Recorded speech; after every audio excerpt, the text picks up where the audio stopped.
Wow, okay, Ruben Spargo, appreciate that. Well, let's start off there with James Patterson. I mean, he's in Geelong. He's not even here at Bondi, and he's getting heckled, not just him, but, the top brass of the Albanese government, Miles Wong, etc., for inaction, failing the Jewish community. What do you make of that? Well, obviously the Jewish community feels deeply disappointed and let down by governments, state and federal, and not having done enough and not heeded the warnings. But it's much broader than that. I mean, in my encounters with the community over the last couple of days, Australians of no faith at all or non-Jewish backgrounds have expressed their anger that how is this allowed to happen in our country? How do we get to this? This is not the Australia that most of us recognise, that we grew up in or that we want to live in.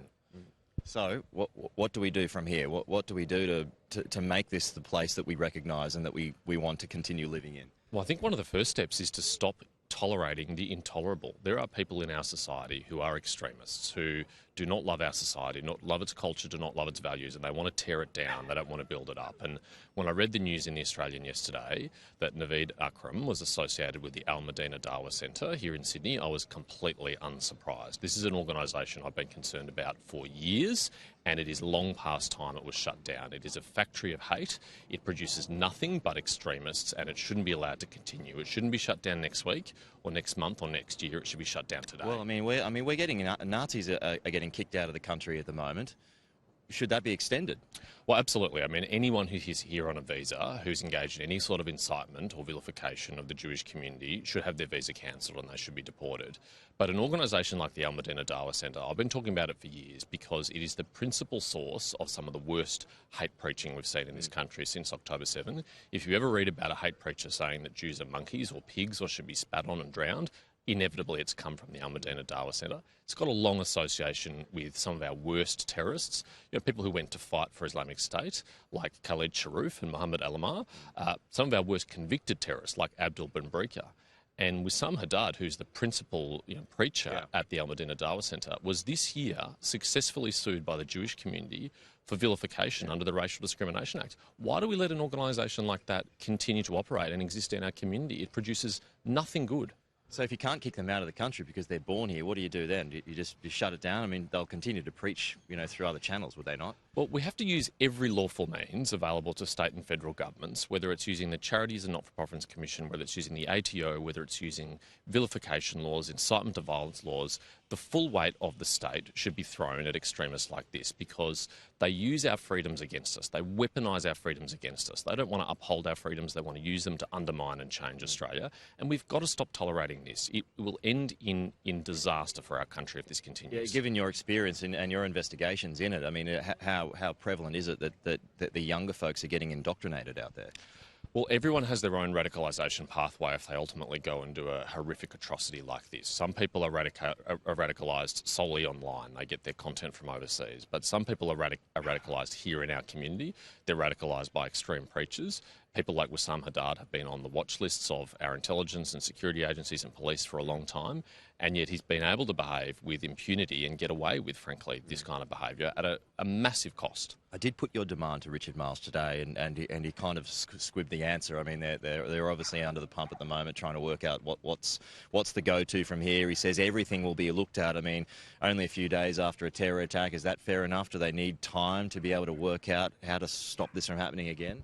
I think Australians are over the platitudes. I think they're over the talking points. I think they're over the rhetoric. I think they want action, and they expect it from their governments. And it's a reasonable expectation, 3 days after our worst ever terror attack, that the government was ready with action that they could take. I mean, they've had recommendations like Gillian Siegel's sitting on their desk for 5 months. They should have been implemented months ago. It shouldn't have taken this. I thought the bombing of the Adass Israel synagogue, which we now know was an act of state-sponsored terror by the Islamic Republic of Iran, should have been enough for the Prime Minister and the federal government to realise just how serious this is. Right. But if that wasn't enough, well, surely this is enough. Surely this tells them what needs to be done. So, I mean, their answer to that is, well, we've made changes. We've done more than any other government, toughened laws, etc. I mean, is that a worthy excuse? It's not enough. It's clearly not enough. And the question is not, have they done something, but have they done everything? Did they do everything in their power to prevent things like this happening? And the answer is clearly no.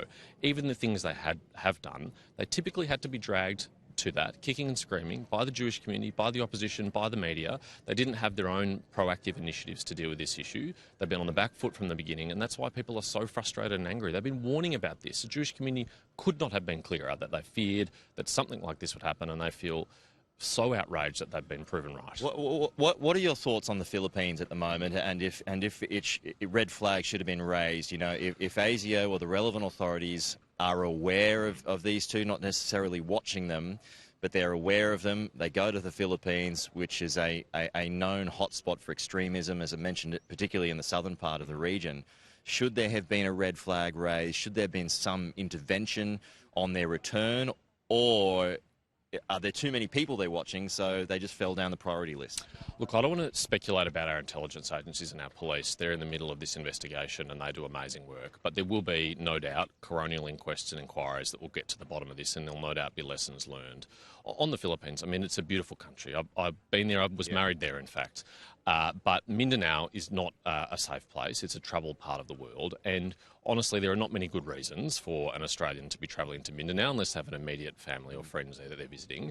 And for someone who's previously been a person of interest for ASIO to travel and spend a month, as media reports suggest this morning, in Mindanao, I think is a pretty good data point that we have a problem here. And for someone who's got a firearms licence, who's a non-citizen but a resident here, to be in Mindanao for a month, I mean, that should have raised some alarm bells, I would have thought. Final one here. Do you think this push for gun reform is a distraction from those bigger issues, Islamic extremism in this country? We're happy to look at gun reform, and I think there probably are some sensible changes that could be made there. But it's not going to be enough on its own, because even if these people did not have guns, even if they only had the improvised explosive device that was found in their car, or knives or anything, they could have done horrific harm. And so we have to address the root cause here, which is anti-Semitism, which is Islamic extremism, which is the corrosive ideology that leads people to think it's okay to come to a Hanukkah event and murder people indiscriminately. Unless we solve that problem, then we will find ourselves back here at another tragedy. Okay, that's James Patterson joining us live here in Bondi. Appreciate that, James. Thank you so much. We'll talk to you again soon.